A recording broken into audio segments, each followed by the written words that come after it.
So I had some complications. So I could not get it off from the angle, but I decided that since I disconnected this, I'm actually just gonna take this whole thing off.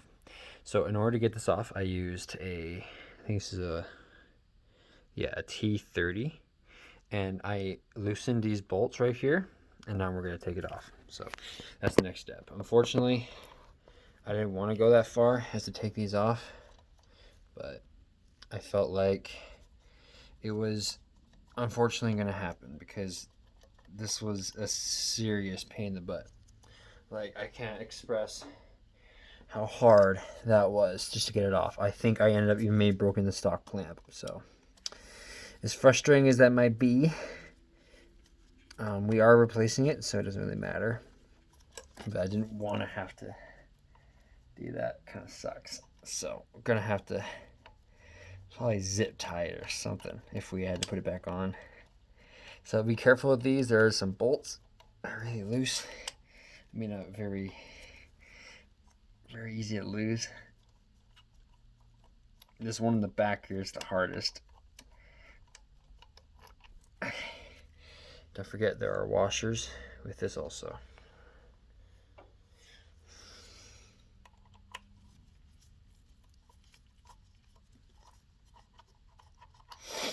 Okay. Now there is one wire connecting to it, but we shouldn't need to do anything with that. So this is like, it's like a housing. You got a gasket in here. Make sure this is nice and clean and make sure you don't mess with this gasket. I'd actually just leave it alone. The way it's set up, I wouldn't touch it. I wouldn't put it in a dirty place either. I'd make sure it's nice and separate. So this is obviously some kind of pressure release assembly. This is something very delicate. I'd be really careful with this. Also make sure don't get it dirty. Put that there. So now we gotta do that. Now it has revealed two more Allens. One here, one right here. Get the fuel assembly line out of the way so you guys can properly see this, if you will. I don't know. Yeah, here we go. So you got one here, one right here. So we're gonna take those off next. Assuming it's still a T30, T20. Yeah. Now I don't have a socket set for this, so I have to kind of use a wrench and then twist it like that. Be really careful when you're doing this. This is not recommended. I just do this simply because I don't have the right tools for the job. But what I do does work. So, now that those are all broken loose, we can loosen these up and take it out. And at the end of the day, do remember that this is just coolant. Even if you were to put things back on wrong, it shouldn't mess up the bike at all. The biggest thing that probably could happen is that you might have some coolant leaks, which when the heat kicks in on the bike, you're definitely gonna notice coolant loss from your bike if you're not careful.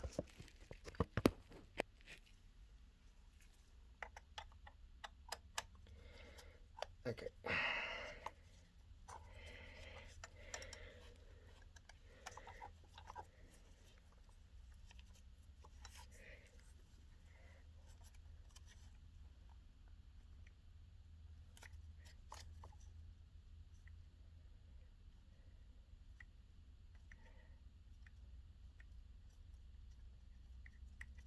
Now, I don't know if these are magnetized, but if you had a magnet right now, it'd be nice.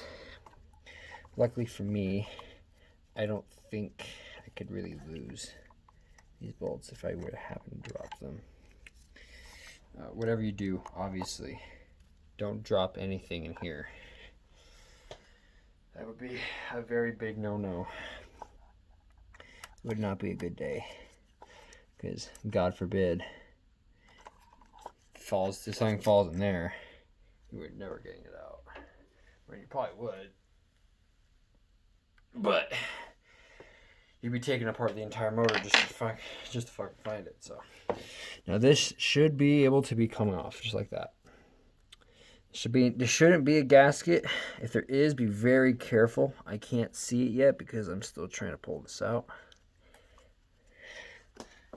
Okay, there is a gasket on the bottom, so I would be very careful with this. Very, very careful. So where you see right here, it's all kind of corroded. So now I'm going to continue with my flathead. I'm going to pry it off the other side too. You see, gasket right here. I don't want to bump it. I don't want to move it. I don't want to drop it. Don't want to cut it. Don't want to break it. I just want to leave it alone. Best I can. Oh man. So now that I have this off, I should be able to get my pliers over it. So now that I can physically move this to where I want it to be, I can even actually pull it a little bit. You see, I kind of broke the clamp trying to get it off because it's just, man, like what a pain in the butt. This thing is bad. Just, this takes patience. I did not implement a great amount of patience in this, but it's okay.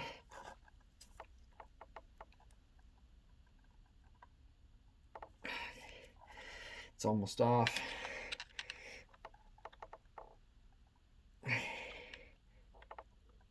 Okay, beautiful. Now it's disconnected. So we're just gonna sit that right there. Now we can pull this out through the motor right here.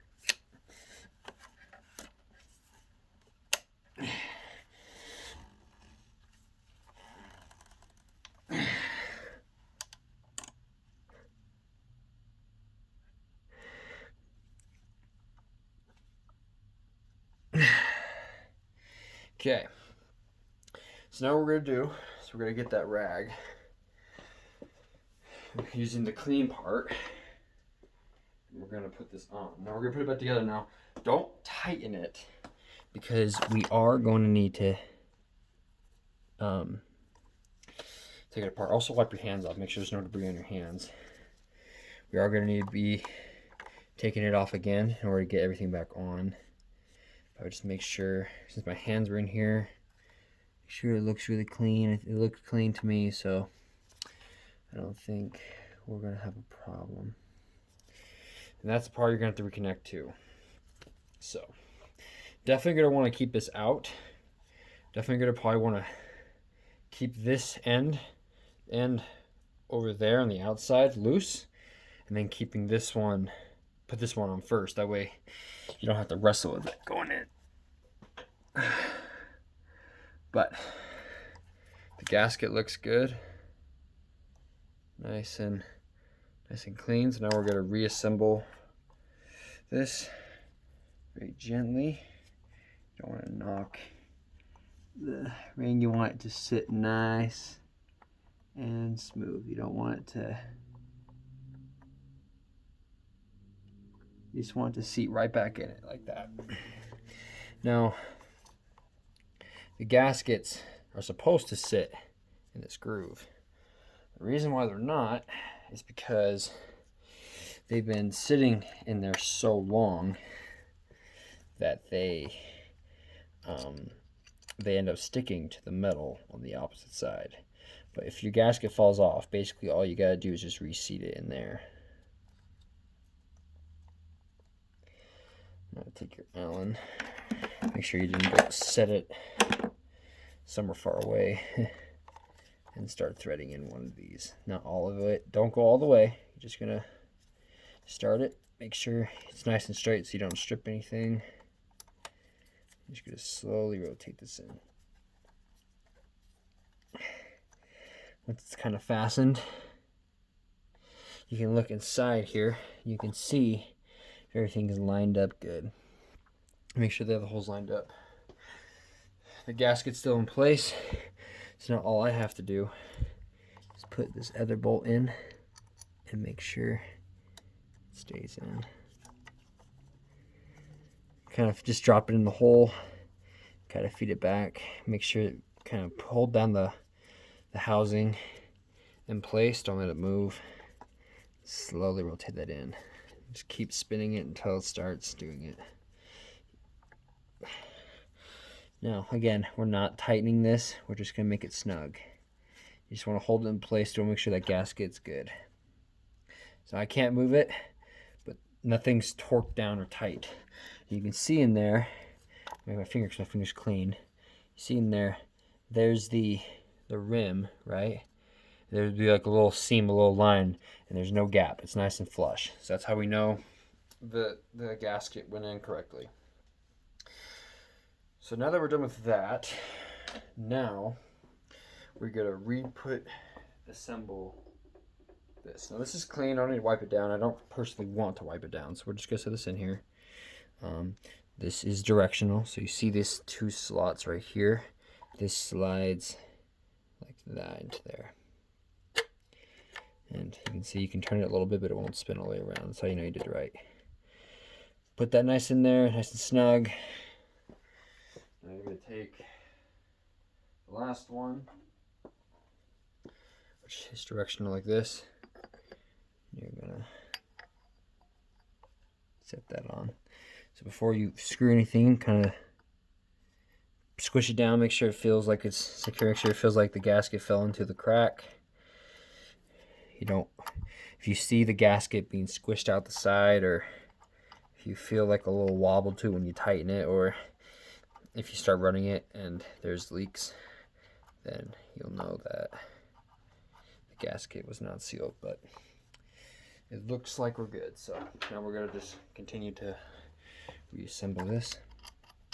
Good to go. The rest of it's kind of straightforward. You just don't tighten anything back on, but just seal it up enough that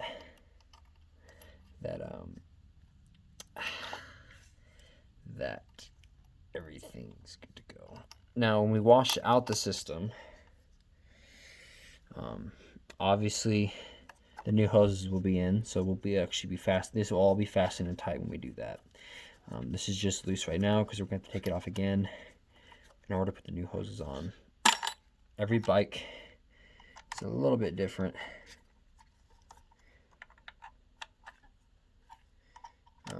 So keep that in mind. Okay, now that's nice and fastened. There's no wobble. I don't see any gasket pouring out the sides. I don't feel anything. So now we're good to go. So now that everything's now back on, we're just gonna take the rag and we're gonna wipe it all down.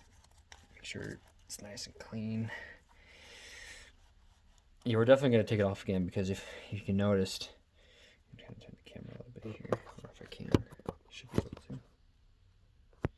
If you noticed, there's not a lot of clearance, so you're definitely gonna have to take this out just to be able to put the hose back on before you fasten it. But that should be good. It's not leak proof yet because I haven't really tightened it down yet, but it should be good to go. You technically don't have to take this off. You technically can just bypass it and take out these other screws, but you may not be able to access them with this in the way, so you might have to take it off, but you may not have to. Depends on your bike. Some bikes are probably different. And there you have it. So now what we're going to do is now we're going to finish pulling the rest of it out, and then we will also